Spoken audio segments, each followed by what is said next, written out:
दुलाराय बर' फरायसा आफादनि आफादगिरि महरै फिन आंखौ बिथांमोना बिबान दुलाराय बर' फरायसा आफादनि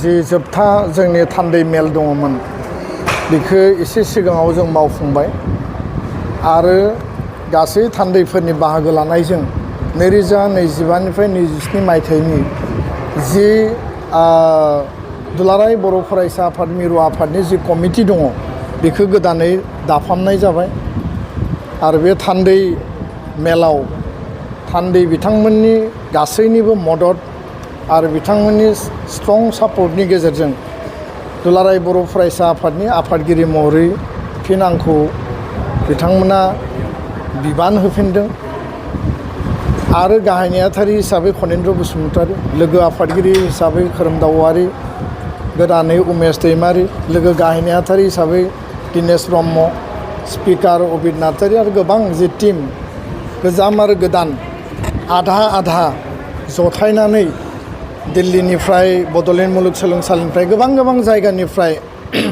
जोङो मोनसे इउनाइटेड टीम दुलाराय बर' फरायसा आफादनि टीमखौ दिनै बानायनाय जाबाय। दा बे बिथिङाव आङो दहायबो बुंदों जे आं खावलायदोंमोन आरो जिहेतु बे खोथाखौनो सावरायबाय थानाय जादों।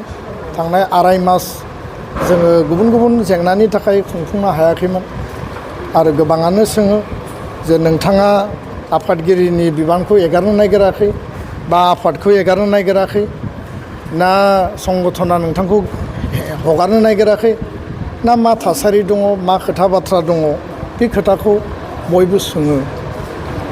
दा सोङोब्ला आं दुखु मोनो। आं बुंदों जे समनि खामानिखौ समाव मावनांगौ, गोदान जोलैखौ हाबा मावनो थाखाय बिबान होनांगौ, बयनियावबो समा एखे थाबाय थाया। निउ जेनेरेसन, निउ स्पिरिट आरो समनि खामानिखौ समाव मावनांगौ, बे खोथाखौनो आङो बयखौबो खावलायनानै थान्दै मेलाव आंनि खोथाखौ आङो लाखिदोंमोन। नाथाय गासैबो खोथा बाथ्राफोरखौ बिबेसना खालामनानै थान्दै मेला आंनो बिबान होफिनदों। बिथांमोननि नारसिननायखौ आं गनाया लादों, खिन्थु आंनि खोथाखौबो बिथांमोना खोनासङाखै होनना बुङाखै, आं खोनासंदों। खिन्थु थासारियानो बेबायदि आरो बेबायदि थासारिखौ अभारकाम खालामनांगौआ बिराद चेलेन्ज। बेबायदि थासारिखौ नोङो बारग'नांगौआ गोरलै बाथ्रा नङा। ओनसोलनि रायजो राजा, जिल्लानि बिटिआरनि रायजो राजाफ्रा मेडियायाव, टिभियाव बायदिसिना सर्सा जेरैबायदि ओंखारदों, हास्थायदों जे सामाजिक राजनितिक जिउआव बिथाङाबो खामानि मावफैनांगौ, रायजो राजानि सार्थआव खामानि मावफैनांगौ, बे खोथाखौ मोनसे हास्थायनाय दङमोन ओनसोलनि रायजो राजाफ्रा। दा थासारियानो बेबायदि होननानै आं बुंदों।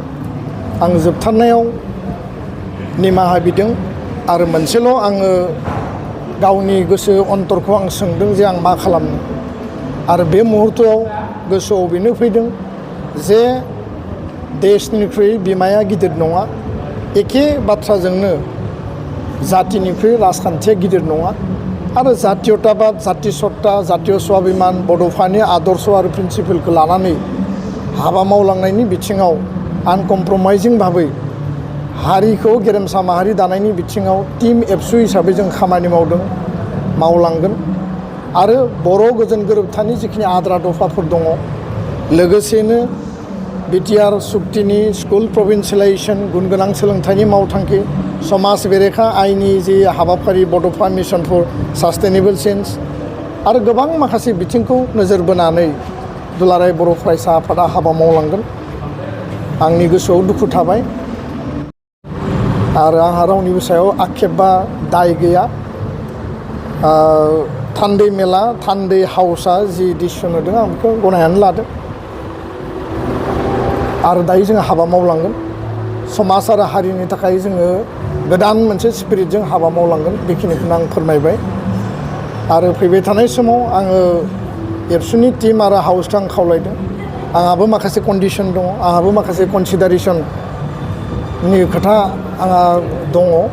बे खोथा बाथ्राफोरखौ नोजोराव लानानै दुलाराय बर' फरायसा आफादखौ स्पिरिट आरो उइथ फुल प्रिन्सिपल डिसिप्लिननि गेजेरजों हाबा मावलांनांगोन। एबसुआव गोदान मोनसे जोङो आफादारि रेजुलेसन लाबोगोन, अलरेडि सावरायबाय जे गासैबो एबसुनि बिबानगिरिफ्रा ट्रेनिं लानांगोन।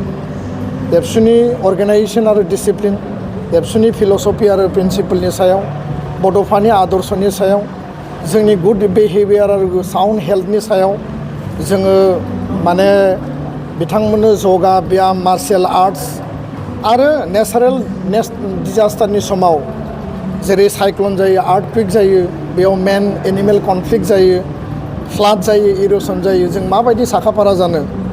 बडि मास इन्डेक्स एबसुनि साफ्रोमबो मावथिया गुड हेल्थ आरो साउन्ड हेल्थ थानांगोन, जाहाथे बिथांमोना नोरजिया जाया, बेमारि जाया, बेखौ जोङो नायदों।